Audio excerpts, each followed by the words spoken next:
Now, one of the dictionary definitions for the word medium is in fact an environment, and understanding media as environments is the antidote to thinking of media in terms of cause and effect relations. A medium is not like a billiard ball producing its effects by striking another ball. Rather, a medium is the table on which we play the game of pool. Or put another way, a medium is not an actor, it's the stage on which the human agents play their parts. As environments, media do not determine our actions, but they define the range of possible actions we can take, and they facilitate certain actions while discouraging others. Media function as environments, ecologies, and systems. Content is what happens within the system, and it may or it may not affect the system. It may not change the system itself, but technological innovation is a change that occurs to the system itself, and its impact will be profound and far-reaching. And from a systems perspective, we can understand that media do not cause certain effects in a linear manner, but rather particular forms of communication, consciousness, and culture emerge in particular media ecologies. Now, while McLuhan viewed media as environments, he's better known for using the popular notion, goes back to Ralph Waldo Emerson, that technologies are extensions of our bodies and our capabilities. But these two conceptions differ only in emphasis. In extending ourselves, our technologies come between ourselves and our environment. And what comes between ourselves and our environment becomes our new environment, just as this building comes between us and the outside world and is now our new environment. In shielding and protecting us from our old environment, our media numb our bodies and our minds, which is why McLuhan said every extension is also an amputation. Or as Max Frisch put it, technology is the art of never having to experience the world. But keeping the world out has a positive function. It allows us to establish a sense of order and a degree of control. The sociologist Niklas Luhmann emphasizes the importance of closing the system off from the chaos that surrounds it in the outside world in order for that system to organize itself and to maintain its structure. The way I like to put it then is that the medium is the membrane. And it's no secret that I'm using a variety of biological metaphors for medium technology, but it may come as a surprise to you that some media ecology scholars take this quite seriously, look at this as more than simply metaphorical. For example, Lewis Mumford has pointed out that technology is not unique to human beings. Particularly points to beaver dams, bird nests, ant hills, and beehives as some of the most elaborate technological constructions in the animal kingdom. So technology is not only an extension of man, it's an extension of nature. All living things adapt to their environments in order to survive, but they also modify their environments in order to make their environments more survivable.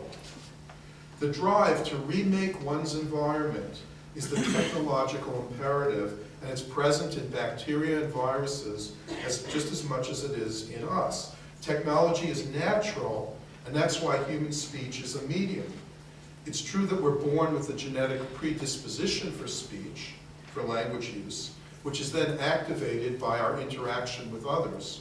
But we're also born with a genetic predisposition for tool use. It's an instinct we share with other species, a trait that natural selection seems to have especially favored in us as much as human evolution has favored language use. I mean, ultimately, we'd just be dead. We wouldn't be surviving if we didn't have language and we didn't have technology, though that's what makes our species successful. And without them, we're useless. The human body is our primary medium, which is why Mumford argued, actually, that the first machines were made of flesh and blood. They appear very early in antiquity.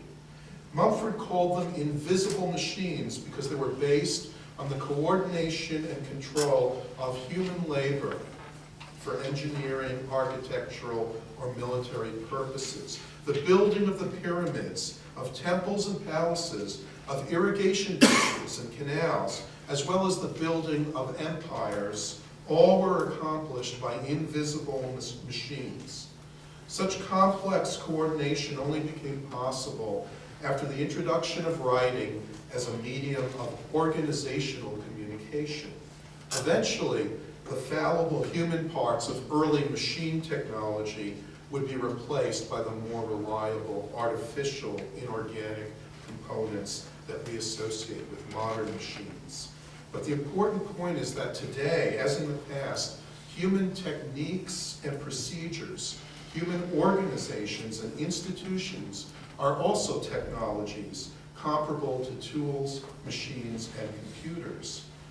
But today, unlike the past, we're overwhelmed by our technologies and uncertain about what's emerging out of our electronic media environment. McLuhan found inspiration in Edgar Allan Poe's story of descent into the maelstrom, in which a shipwrecked sailor is trapped within a whirlpool but escapes death by finding the hidden pattern within the vortex. The maelstrom is our media environment, and the only way out is through synthesis or pattern recognition. We cannot get out through linear, logical, cause and effect thinking alone.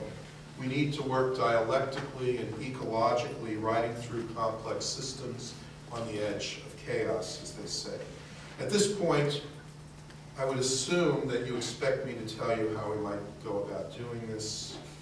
And now I must confess that my reach exceeds my grasp, and I cannot do more than provide you with some preliminary thoughts. And one thing I could point out is that in contrast to print media, which maintain a sense of distance between reader and writer, electronic technologies, through their speed and their audio-visual form, bring us together, bring us much more intimately close together. At the same time, though, in contrast to face-to-face communication, the electronic media keep us apart, keep us at a bit of a distance from one another. We're simultaneously together and apart, and consequently we demand commitment from each other, and we run away from the demands of commitment. We expect each other to behave responsibly, yet refuse to take responsibility for our behaviors. We seek intimacy and depth, but find only surfaces. The synthesis of together and apart is a constant sense of connection. For example, the cell phone makes us available at all times, and a constant sense of dislocation as the cell phone call interrupts and disrupts the pre-existing situation and imposes a new set of conditions upon us. As individuals, as much as in relationships, we're both together and apart. We project ourselves through the internet, creating alter egos, electronic doubles, shadow selves. Kenneth Gergen explains how through the multiplication of mediated interactions, we increase the number of roles that we play socially, and in that sense, the number of selves that we put on. We create aliases and avatars, which result in identity diffusion. We leave traces of ourselves behind for others to encounter, multiplying ourselves over time to a degree unprecedented in human history. We may even meet our past selves stored online or as data, and further fragmenting our own self-image. We may even find our identities hijacked by others. A truly horrifying violation of our personal integrity. And McLuhan suggested that the loss of identity results in violence, not just out of frustration, but in an effort to form a new identity. Terrorism may in fact be a response to the theft of identity that occurs when the electronic media environment absorbs primarily oral cultures. But are our own aggressive tendencies intensified, or are they reduced when identity is not lost but multiplied? Are we experiencing a permanent breakdown along the lines of a multiple personality disorder in terms of the entire culture? Or might we eventually come to terms with our legion of selves and create a new synthesis a new integrated mindset, perhaps even a new form of consciousness.